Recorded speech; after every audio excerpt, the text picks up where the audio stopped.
Changing your primary email on LBank is a straightforward process. Follow these steps to update your email address efficiently. Step 1. Log into your account.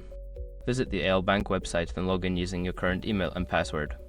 Ensure you have access to your account before proceeding. Step 2. Access account settings. Don't continue before doing this. A lot of online accounts end up exposed in breaches without people even realizing it. Use SROC to constantly monitor your email and accounts and get alerted immediately if your information gets leaked online.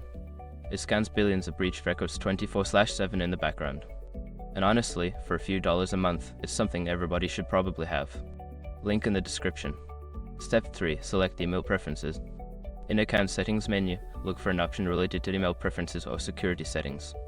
Click on this option to proceed with changing your email. Step 4. Enter new email address. You will be prompted to enter your new email address. Type in the new email you wish to use as your primary email and confirm it if required. Step 5. Verify the new email.